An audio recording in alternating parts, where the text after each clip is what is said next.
Foot.fr, fournisseur officiel de football.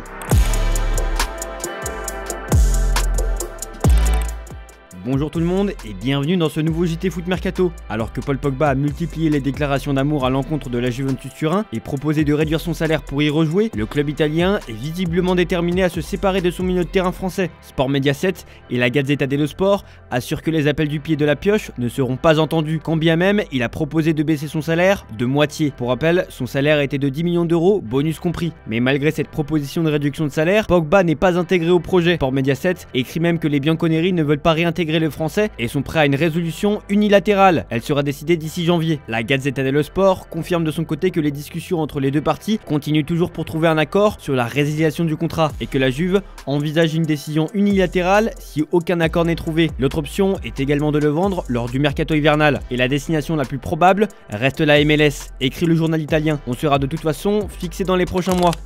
7 ans après, le transfert de Neymar au Paris Saint-Germain fait encore parler. Son talent hors norme a émerveillé ses adversaires, mais aussi ses coéquipiers, à l'instar de Yacine Adli. Le milieu de terrain, issu du centre de formation du club parisien, est parti en 2019, s'est livré sur Neymar dans l'émission Zach en roue libre ce mercredi. Quand Neymar arrive à Paris, c'est un extraterrestre. Tout ce qu'il fait, c'est extraordinaire. Passe, dribble, il sait tout faire. Possession, jeu réduit, il ne perd pas la balle. Il marque des 7-8 buts sur des jeux réduits. Il prend la balle et pam pam pam pam. C'est une machine. Je n'ai jamais vu un joueur comme ça. Parfois, il y a des débats entre Neymar et Ronaldinho. Neymar, c'est largement supérieur à Ronaldinho. Je le dis en toute sincérité. Neymar, c'est trop fort. Pour moi, il est juste un peu en dessous de Messi et Ronaldo. Kylian Mbappé, en pleine polémique après avoir été vu à Stockholm alors qu'il était absent du rassemblement des Bleus, a rapidement été mêlé à une affaire de viol présumée dans son hôtel. Face à ces accusations, il a dénoncé une fake news liant l'affaire à son audience contre le PSG concernant des salaires impayés. Le PSG, son ancien club, n'a pas du tout apprécié cette allusion, estimant que Mbappé insinuait leur implication dans cette histoire. Dans la capitale, on fustige les insinuations du clan Mbappé, restant vigilant sur les développements du dossier. Selon RMC Sport, le club suit de très près l'affaire, méfiant des sous-entendus du joueur. Pendant ce temps-là, le Bondinois reste silencieux sur cette affaire et selon son avocate Marie-Alix Canu-Bernard, il n'est pas prêt de parler. Il garde la primauté de ses explications, le cas échéant, à la justice suédoise, a déclaré son avocate à l'AFP, avant d'ajouter qu'elle dénonçait fermement les allégations des médias, laissant entendre que Kylian Mbappé s'est exprimé sur le déroulé de son voyage à Stockholm. On part à l'étranger désormais, les plaintes autour du calendrier surchargé continuent. Retraité des terrains depuis la fin 2022, Gérard Piqué a donné son avis sur le nombre élevé de matchs. L'ancien défenseur du FC Barcelone suggère de baisser le nombre d'équipes par championnat. Il tacle, par la même occasion, l'UEFA et la FIFA qui l'accusent de ne penser qu'à une seule chose, l'argent. Il y a trop de matchs et maintenant, nous voyons les joueurs crier « nous nous blessons ». Il y a des matchs tous les 3 jours et nous n'avons pas le temps de nous reposer en été. Je pense que le nombre de matchs devrait être réduit. Il faudrait convoquer toutes les ligues et leur dire qu'au lieu de 20 équipes, les compétitions devraient se dérouler avec seulement 16 clubs. Je demanderai à ceux de l'UEFA pourquoi avez-vous créé cette Ligue des Nations qui est une compétition difficile à suivre. Et je dirai la même chose à la FIFA avec cette Coupe du Monde des clubs de la FIFA. Les supporters de Manchester United attendent désespérément que leur club retrouve leur succès d'antan. L'arrivée de Jim Ratcliffe à la tête du club doit permettre aux pensionnaires d'Old Trafford de pouvoir accomplir ce défi. Lors d'un échange avec Rio Ferdinand, David Beckham a donné son point de vue sur le propriétaire d'Ineos. Je pense que le changement est clairement nécessaire. Plusieurs personnes ont dit que le club avait besoin de changements et d'une nouvelle perspective sur la façon dont le club doit être géré et les décisions prises. J'aime beaucoup Jim, je l'ai rencontré plusieurs fois au fil des années et je pense que c'est un fan et évidemment aussi un grand manager, l'un des meilleurs et des plus grands. Il faut que les fans voient qu'il se soucie d'eux, ils ont perdu la foi dans le leadership ces dernières années. Je pense que les choses vont changer, mais cela prend du temps. Nous avons été assez patients en tant que fans de United, mais nous voulons que nos bons vieux jours reviennent. Le plus tôt sera le mieux. On ne sait pas encore à quelle sauce Eric Ten Hag sera mangé, mais ce dont on est à peu près sûr, c'est que son crédit s'épuise de jour en jour. Plusieurs noms continuent d'émerger pour lui succéder, sans vraiment savoir si les rumeurs aboutiront. Ce jeudi, le journal turc Asport, repris par Il Messaggero, cite ainsi le nom de Vincenzo Montella, sélectionneur de la Turquie. Après un bel Euro ponctué par un quart de finale face aux Pays-Bas, le technicien italien aurait été contacté par le club anglais. Le média avance qu'une rencontre aurait même eu lieu entre la direction des Red Devils et Montella, cité comme le grand favori pour occuper le poste.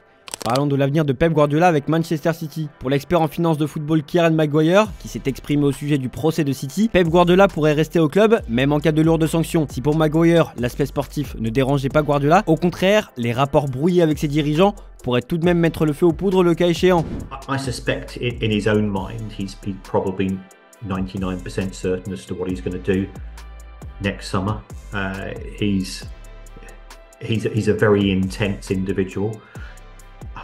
I don't think it would have an impact. I think, to a certain extent, if Manchester City lose the case and they're subject to 100 points deduction, part of him would fancy Swansea on a Tuesday night, just to prove, because one of the criticisms of Pep Guardiola, which I think is completely lacking in validity, is that he's only managed to be successful because he's had clubs with big budgets in big divisions. The director of football is, whatever it is, Ziki is leaving. That's more likely to have an impact than anything else, because I think Pep's the type of guy for whom relationships are a very important thing. Et si Guardiola est amené à partir, les médias donnent déjà des pistes pour un potentiel successeur. Selon Defensa Central, les Sky Blues auraient des vues sur un coach convoité par le Real Madrid, Xabi Alonso. Le technicien du Bayer Leverkusen a vu sa cote grimper en flèche depuis son sacre en Bundesliga la saison dernière. Pour le Real Madrid, la donne est simple. Carlo Ancelotti sera libre en 2026 et l'idée est de le remplacer par Alonso, dont le contrat avec le Bayer s'achève la même année, s'il ne prolonge pas d'ici là, bien entendu. Manchester City pourrait donc venir contrarier les plans merengues, d'autant que Xabi Alonso possède le profil de coach idéal pour prendre la succession de Guardiola. Cependant, il convient de rappeler qu'un autre entraîneur figure aussi en bonne position, Ruben Amorim. En effet, Txiki Begiristain, directeur sportif de City, a de fortes chances d'être remplacé par un certain Hugo Viana, le directeur sportif du Sporting Portugal. Et Hugo Viana est celui qui a fait venir Ruben Amorim au Sporting. Il pourrait donc reproduire la même chose avec les Citizens.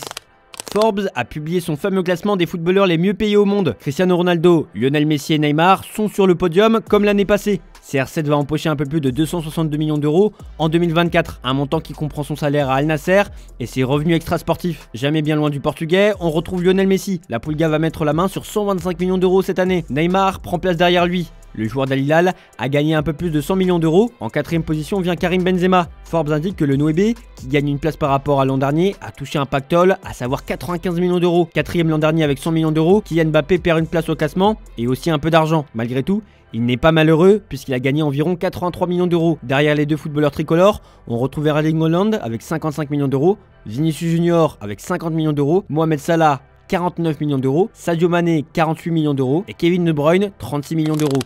On passe aux officiels désormais. Dans 10 jours, l'Olympique de Marseille et le Paris Saint-Germain vont croiser le fer à l'Orange Vélodrome lors du Classique. Une rencontre toujours particulière entre les deux clubs rivaux. Mais l'équipe entraînée par Luis Enrique se déplacera en Provence sans ses supporters. L'animosité qui dure depuis des années entre les supporters marseillais et parisiens a donc poussé le ministre de l'Intérieur Bruno Retailleau à prendre cette décision. Il estime qu'il y a un risque réel et sérieux d'affrontement lors de ce match. Quelques jours après les informations relatives à un projet de rachat du Paris FC par Red Bull et la famille Arnaud, le club parisien confirme, par le biais d'un communiqué, être entré en négociation exclusive avec le groupe Agache, filiale de la holding familiale contrôlée par Bernard Arnault. Le communiqué précise par ailleurs que les investissements fournis dans le développement de la section féminine ces dernières années seront poursuivis. Si aucun chiffre n'est détaillé, Red Bull devrait récupérer environ 15% des parts et la famille Arnault deviendra actionnaire majoritaire à hauteur de 55% d'abord, puis à hauteur de 85% d'ici 2027, quand Pierre Ferracci aura complètement lâché les rênes. Hexagol, c'est fini. La LFP a décidé de changer de trophée pour récompenser le vainqueur de la Ligue 1. Adieu le trophée en forme d'hexagone pour laisser place à une structure plus classique. Cette nouvelle coupe, en or, prend des allures de trophée de la NBA. On peut retrouver sur le trophée les noms des anciens vainqueurs du championnat de France depuis sa création lors de la saison 1932-1933. Le trophée a donc été dévoilé. Je vous laisse observer les têtes de plusieurs joueurs de Ligue 1 lorsqu'ils ont vu le nouveau trophée pour la toute première fois. Et ce qu'on peut dire, c'est qu'ils ont tous l'air de l'apprécier. C'est notre image du jour. Je vous remercie de nous avoir regardés et on se dit à demain pour de nouvelles vidéos sur Foot Mercato. Quand les joueurs de Ligue 1 découvrent le nouveau trophée. J'ai le valide très fort, en tout cas. Ah ouais, pas mal. Ouais, moi j'aime bien. Non, pas mal, franchement, validé. Ah ouais, ça change. Hein. J'aime bien. Ouais, c'est bon. Félicitations. Brille.